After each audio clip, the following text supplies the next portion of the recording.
ETF index mutual funds నేర్చుకుని stock మార్కెట్లో రాణించాలనుకుంటున్నారా? వెంటనే ఈ నెంబర్కి కాల్ చేయండి. హలో అండి, రామ్ గారు నమస్తే. నమస్తే అండి. సో ఇప్పుడున్న సొసైటీలో లవ్ అనేది కామన్ అయిపోయింది. అంటే లైక్ టీనేజర్స్ నుంచే they ten to do all these things. తర్వాత అంటే ఇప్పుడు ముందు కూడా ఉండుంటాయి, బట్ తెలిసేది కదా, ఇప్పుడు మనకు చాలా తెలుస్తూ వస్తున్నాయి, ఎక్కువ కూడా అయి ఉంటాయి యాక్చువల్లీ. అండ్ లవ్ అన్న తర్వాత మనకి ఎలాగో బ్రేకప్స్ ఉంటాయి. సో ఆ బ్రేకప్స్ని లైక్ రీజన్ లేకుండా అది క్రషా లేకపోతే నిజమైన లవ్ అనే ఫీల్ వాళ్ళకి తెలియదు కాబట్టి నిజంగానే లవ్ అనుకొని కొన్నిసార్లు ఏంటంటే ఏమీ తెలియని పిల్లలు కూడా సూసైడ్స్ చేసుకోవడము, దాన్ని సీరియస్గా తీసుకోవడము, డిప్రెషన్లోకి వెళ్ళిపోవడము ఇలా జరుగుతూ ఉంటుంది. And when we grow up also మనం పెద్ద అయినా కూడా ఆ రిలేషన్షిప్ ఎప్పుడైతే బ్రేక్ అవుతుందో చాలామంది డిప్రెస్ అయిపోతూ ఉంటారు. ఇంకా నా జీవితం ఇక్కడే, ఇంకా నేను ఎండ్ అయిపోయాను అన్న ఫీలింగ్లోకి వెళ్ళిపోతూ ఉంటారు. So how should we take this అంటే యాక్చువల్గా ఆ డిప్రెషన్లోకి వెళ్ళకుండా బ్రేకప్స్ని ఎలా అర్థం చేసుకోవాలని అంటారు, and how we can move on forward right. Yes. So breakups అనేది ఈ మధ్యన చూస్తూ ఉన్నాము. Like it is on a rise as well. Breakup అని అంటే ఇట్స్ జస్ట్ నాట్ రిలేషన్షిప్స్లోనే, మ్యారీడ్ పీపుల్లో కూడా డివోర్స్ అనేది కూడా మనకి ఈ మధ్యన ఎక్కువైపోతూ ఉంది. Right. So on the whole చూసుకుంటే ఈ బ్రేకప్ అనే ఫినామినన్ చూసుకుంటే చాలామంది ఏంటంటే I'm going through a breakup అని అంటే దాని ఒక నెగటివ్ ఫినామినా కింద చూసుకుంటుంటారు. లైక్ అరే నాకు రీసెంట్గా బ్రేకప్ అయింది మా గర్ల్ ఫ్రెండ్ తోటి, లేకపోతే ఇట్లాంటి టాక్స్ వచ్చినప్పుడు ఏమవుతుందంటే కన్సోల్ చేస్తుంటారు చాలామంది. లైక్ యూనో అరే అవునా, అరే పాపం and all that stuff you know. But frankly speaking ఒక బ్రేకప్ అయ్యింది అని అంటే you can take it for granted, అది మీ మంచిగా అయిందని అనుకోవాలి. Right. So there are lot of positives also associated. మీరు గొడవ పడి విడిపోతున్నారు అనుకోండి, ఆబ్వియస్లీ ఇట్ ఈస్ బికాస్ మీకు ఇద్దరికి పడట్లేదు అనేసి. అది ఆలోచించండి. మీరు విడిపోతున్నారంటే విడిపోయినప్పుడు బాధపడాల్సింది లేదు అక్కడ. ఎందుకనంటే నీకు నాకు సెట్ అవుతుంది అని అంటే అసలు విడిపోయే అవసరం లేదు మనకి. కానీ విడిపోతున్నాం అంటే ఏంటి, సెట్ అవ్వట్లేదు అనేసి. మరి సెట్ అవ్వట్లేదు అనే నిజం నీకు తెలిసినప్పుడు, విడిపోతూనే బెటర్ అని తెలిసినప్పుడు, ఒక బ్రేకప్ గోత్రూ అయ్యేటప్పుడు ఏడ్చుకుంటూ మంద తాక్కుంటూ రూమ్లో లాక్ చేసుకొని ఎవరితో మాట్లాడకుండా సొసైటీతో డిస్టెంట్ అయిపోవడము, ఇలాంటి పనులన్నీ చేస్తూ ఉంటారు చూడండి. అది చేయకుండా ఉండాలి. యాక్చువల్గా ప్రాక్టికలీ ఆలోచిస్తే ఏంటంటే ఆ బ్రేకప్, కరెంట్లీ జరిగే బ్రేకప్ మన మంచికే జరుగుతుంది. బికాజ్ మనకి సెట్ అయితే లేదు, సెట్ కావట్లేదు, అయినా కూడా మనం పెళ్లి చేసుకున్నామంటే అది ఇంకా వర్సన్ అవుతుందే తప్ప it is not going to do any good. So that is one positive angle to it. ఏంటంటే మీరు బ్రేకప్ జరిగేది మీ మంచి కోసం అనేది అనుకోవాలి. రెండోది, కొన్నిసార్లు బ్రేకప్స్ ఎలా అవుతాయి అని అంటే అది వాళ్ళ చేతిలో ఉండవు. అంటే వాళ్ళకి ఇష్టం, కానీ ఏంటంటే సొసైటీ యాక్సెప్ట్ చేస్తలేదు. Maybe because of different religions, parents accept చేయట్లేదు, ఫ్యామిలీస్ యాక్సెప్ట్ చేయట్లేదు. They have to separate what ever it is. So that is another way of breaking up. అలాంటి కేసెస్లో అలా బ్రేకప్ జరిగినప్పుడు ఏంటంటే ఆ బాధ అనేది ఇంకొక ఎక్స్ట్రీమ్లో ఉంటుంది. ఆబ్వియస్లీ బికాస్ ఇద్దరికి ఇష్టం కానీ ఇద్దరు పెళ్లి చేసుకోలేకపోతున్నారు, కలిసి ఉండలేకపోతున్నారు అనేసి. కానీ ఇంకా కలవలేరు అనే క్లారిటీ ఉంది మీకు అని అంటే, ఆ క్లారిటీ వచ్చేసింది అని అంటే అఫ్ కోర్స్ బాధ అనేది ఉంటుంది. కానీ అలా బాధపడి ఎన్నో థింగ్స్ చేస్తారు. మీరు అన్నట్టు కొందరు ఏంటంటే సూసైడ్ చేసుకుంటూ ఉంటారు, ఇలాంటివి చేసుకుంటారు. అలాంటివి చెయ్యకముందు ఒక్కసారి ఆలోచించండి, మీ మీద ఎంతమంది డిపెండెంట్ ఉన్నారు. మీరు చనిపోతే మీరు ఆ అమ్మాయి కోసమని మీరు చనిపోతున్నారు, లేకపోతే ఈ అబ్బాయి కోసం ఒక అమ్మాయి చనిపోతే ఆ అమ్మాయి కోసమే బతికే వాళ్ళు వాళ్ళ పేరెంట్స్ లేరా, వాళ్ళ సిబ్లింగ్స్ లేరా, ఫ్యామిలీ మెంబర్స్ ఉన్నారు.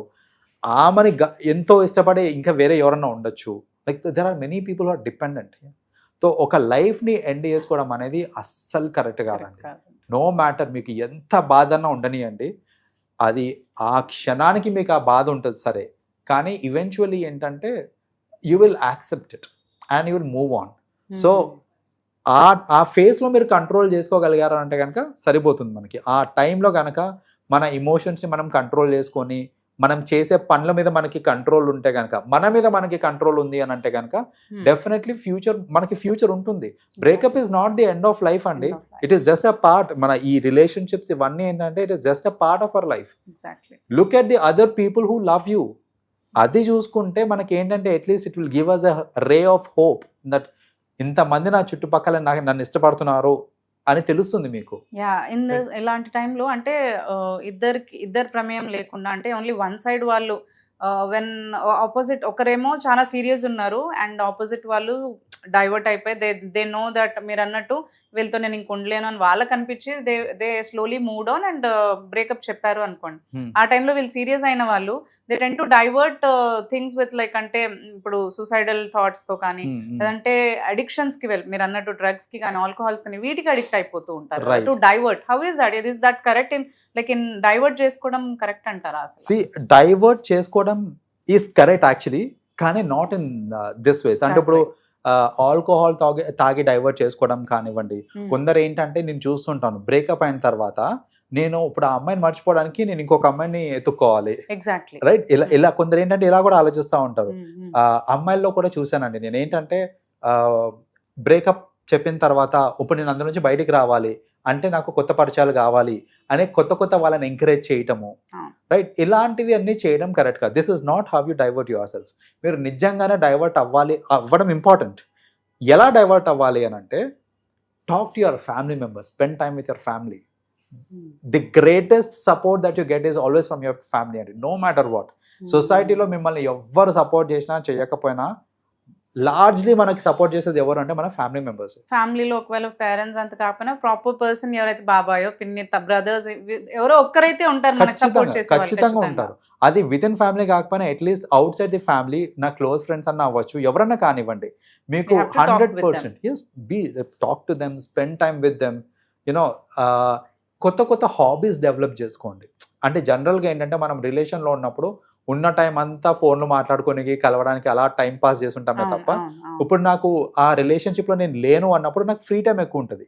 ఫ్రీ టైం ఎక్కువ ఉన్నప్పుడు ఏంటంటే ఆ నెగటివ్ థాట్స్ అవి ఎక్కువ వస్తూ ఉంటాయి. అలా రాకుండా ఏంటంటే ఏదైనా కొత్త యాక్టివిటీలో ఇన్వాల్వ్ కాండి. అంటే ఏదైనా మ్యూజికల్ ఇన్స్ట్రుమెంట్ అప్పటి వరకు ఎలాగో కెరియర్ ని, జాబ్ ని, స్టడీస్ ని వాళ్ళు నెగ్లెక్ట్ చేస్తూ వీళ్ళతోటి మీరు అన్నట్టు టైం స్పెండ్ చేస్తూ ఉంటారు. రైట్. సో ఇప్పుడు ఏంటంటే కొత్త స్కిల్స్ ని నేర్చుకోవచ్చు. అది కెరియర్ పరంగా ఉపయోగపడేది అవ్వచ్చు, లేదు నాకు హాబీ పరంగా కూడా ఏదైనా డెవలప్ చేయాలంటే చేసుకోవచ్చు. లైక్ మ్యూజికల్ ఇన్స్ట్రుమెంట్స్ ఏదైనా చేయటము, అలా you have a lot of things అండి. కొత్త హాబీస్ డెవలప్ చేసుకున్నారంటే దట్స్ అ న్యూ యాక్టివిటీ కాబట్టి మన ఫోకస్ మొత్తం దాని మీదకి వెళ్తుంది. వెళ్ళినప్పుడు ఏంటంటే మనకి అవి గుర్తురావు. మన పాస్ట్ బ్రేకప్స్ కానివ్వండి, వాళ్ళతో స్పెండ్ చేసిన టైం గుర్తు వస్తుంది, but not to that extent that మీరు ఖాళీగా ఉన్నారంటే ఇంకా అదే ఆలోచిస్తూ ఉంటారు. సో అట్లీస్ట్ దానికంటే ఏంటంటే ఇలా కొత్త యాక్టివిటీస్ మీద ఏదైనా ఫోకస్ చేసాము అని అంటే ఖచ్చితంగా మనం ఏంటంటే ఆ ప్రొసీజర్ ఆఫ్ గోయింగ్ త్రూ ఆ బ్రేకప్ ఏదైతే ఉంటుందో చూడండి, దట్ ఫేజ్ ఉంటుంది కదా, అది కొంచెం బెటర్గా అవుతుంది అనమాట. It's easy to come out of the breakup. So that's the other thing. And మీరు ఒక బ్రేకప్ గో త్రూ అవుతున్నారు అని అంటే కనుక తొందరగా అందులోంచి బయటికి రావాలంటే నేను ఒక చిట్కా చెప్తాను, అది మీరు ఖచ్చితంగా ఫాలో అవ్వాల్సింది. ఎవరైనా సరే ఖచ్చితంగా ఫాలో అవ్వాల్సింది. ఏంటిది అని అంటే మీకు ఎన్నో మెమరీస్ ఉండొచ్చు and most of the memories will be in the form of photos. Time దొరికినప్పుడు గ్యాలరీ ఓపెన్ చేసి ఆ ఫోటోలు చూసుకుంటా కూర్చున్నారనుకోండి, అందులోంచి బయటికి రారండి మీరు. ఆ బాధ ఇంకా ఇంక్రీజ్ అవుతుంది. అలా కాకుండా అసలు అలాంటి మెమరీస్ ఏదైనా ఉన్నాయి, మీకు తెలుసు కదా ఇంకా అబ్బాయితో మీకు వర్కౌట్ కాదు, లేకపోతే ఈ అమ్మాయితో వర్కౌట్ కాదు అనే క్లారిటీ ఉన్నప్పుడు please delete all the photos needed. మీరు కలిసి దిగిన ఫొటోస్ ఏవైతే ఉన్నాయో గ్యాలరీ నుంచి, కంప్యూటర్ నుంచి మొత్తానికి పర్మనెంట్గా ఎరేజ్ చేసేసేయండి. బికాస్ అది ఉన్నంత కాలం దాన్నే చూసుకుంటూ ఉంటాము. That is one thing. ఏంటంటే coming out of the relation అనేది కొంచెం డిఫికల్ట్ అవుతుంది మనకి బ్రేకప్ ఇది నుంచి. రెండవ ప్రాబ్లం ఏంటంటే ఫ్యూచర్లో when you get in to relation with someone else and ఆ సమ్వన్ ఎల్స్ కి ఫొటోస్ కనిపించినాయి అనుకోండి, ఆ రిలేషన్ ఎలాగో పోయింది, ఉన్న రిలేషన్ పోగొట్టుకున్నట్టు అవుతుంది. అవసరమా అది? సో అట్లీస్ట్ ఏంటంటే ఆ ఒక రిలేషన్ బ్రేక్ అయింది అని అంటే ఇంక అక్కడికి అది కట్ చేసేసుకొని వాళ్ళతో ఉన్న మెమరీస్ ఏవైతే ఉన్నాయో అన్నీ డిలీట్ చేసేసుకుంటే అట్లీస్ట్ ఏంటంటే ఈ గోయింగ్ త్రూ ఈ బ్రేకప్ ఈ ప్రాసెస్ అంతా కొంచెం ఇది అవుతుంది అనమాట. సో ఇన్ వే చెప్పాలంటే బ్రేకప్ మంచిదా కాదా అని అంటే బ్రేకప్ కి అది మంచిది కాదు లేదని చెప్పడానికి లేదు, మంచిదని చెప్పడానికి లేదు. It's a journey that you're going through. It's a phase of life. Everybody goes through in various ways అండి. ఇప్పుడు రేపు పేరెంట్స్ చనిపోవడం కానివ్వండి, సిబ్లింగ్ చనిపోవడం కానీ, that also is a kind of breakup. Like వాళ్ళు మనకి దూరం అయిపోతున్నారు. బ్రేకప్ అంటే ఏంటి? దూరం అయిపోవడం మనకి. సో ఎంతో మంది దూరం అవుతూ ఉంటారు, ఫ్రెండ్స్ దూరం అవుతూ ఉంటారు. అలా అనేసి మనం మన జీవితాన్ని అక్కడికి ఆపేసుకుంటామా అంటే కాదు కదా. We move on, right? మనకి ఆ టైంకి బాధ ఉంటుంది. ఇప్పుడు అది పేరెంట్స్ చనిపోయినప్పుడు కానివ్వండి, ఏదైనా కానివ్వండి. Hmm. బట్ మన లైఫ్ అక్కడికి ఆగకూడదు. That is not how you're design for, right? So మీరు మూవ్ ఆన్ అవ్వడం ఇంపార్టెంట్. అంటే యాజ్ అ సెట్ బ్రేకప్ అనేది it is just a process అండి. అది మంచిది అది చెడ్డది అని కాదు. ఆ ప్రాసెస్ని మీరు ఎంత ఎఫెక్టివ్గా మేనేజ్ చేసుకోగలుగుతారో అంత స్ట్రాంగ్గా బయటకు వస్తారు. అండ్ బ్రేకప్స్ నుంచి చాలా నేర్చుకునేవి కూడా ఉంటాయి మనకి. లైక్ పాస్ట్లో చేసిన మిస్టేక్స్ ఏవైతే ఉంటాయో అవన్నీ కాకుండా చూసుకుంటే, అంటే ఇప్పుడు పాస్ట్ ఏదో కంగారులో అడాలసెంట్లో నేను ఏదో రిలేషన్షిప్లోకి వెళ్ళిపోయాను, కానీ తర్వాత టార్చర్ అనుభవించాను నేను. సో అట్లీస్ట్ నెక్స్ట్ టైంకి ఏంటంటే ఇట్స్ లెర్నింగ్ ఫర్ మీ. ఏంటంటే ఎలా ఏం చూసి వెళ్ళాలి, ఏం చూడకూడదు, ఇలాంటివన్నీ ఇట్స్ నెసెసరీ. చాలా మంది ఏంటంటే ఎస్పెషలీ యూత్ మనం చూస్తూ ఉంటాము, ఫిజికల్ బ్యూటీకి అట్రాక్ట్ అయిపోతారండి. అసలు క్యారెక్టర్ ఏంటి, ఇంపార్టెన్స్ ఆఫ్ క్యారెక్టర్ ఏంటి, యాటిట్యూడ్ ఏంటి, యాటిట్యూడ్స్ మ్యాచ్ అవుతున్నాయా లేవా, మెచ్యూరిటీ అసలు మన ఫ్యామిలీకి సెట్ అవుతారా లేదా, ఏం పట్టించుకోరు. జస్ట్ ఆ ఫిజికల్ బ్యూటీకి అట్రాక్ట్ అవ్వడము, లేకపోతే షో ఆఫ్స్ ఉంటాయి, కొందరు షో ఆఫ్ చేస్తూ ఉంటారు. ఏంటంటే ఒకటి మంచి ఫ్యాన్సీ కార్ ఉంది అనుకో, ఫ్యాన్సీ కార్ ఉంది అనగానే అమ్మాయిలందరూ అట్రాక్ట్ అవుతూ ఉంటారు. అమ్మాయి తెల్లగా ఉంది, చూడడానికి అందంగా ఉంది, కళగా ఉంది ఫేస్ అని అంటే కళ అని కూడా పక్కన పెట్టండి. చాలా మంది ఏంటంటే అమ్మాయి అయితే చాలు అని ఎన్నుకబడే కూడా చాలా మంది ఉంటారు మనకి. సో ఇలాంటి వాళ్ళు సొసైటీలో ఉన్నప్పుడు ఏంటంటే we need to understand what is a right person, who is right person. ఒక రిలేషన్షిప్లోకి వెళ్ళేటప్పుడు నేను తీసుకోవాల్సిన జాగ్రత్తలు ఏంటి అనేది కూడా బ్రేకప్స్ నేర్పిస్తూ ఉంటాయి చెప్పాలంటే. సో బ్రేకప్ అనేది as I said is a journey. Deal carefully with it and then you will come out strong. Well said అండి. Thank you so much. Welcome అండి.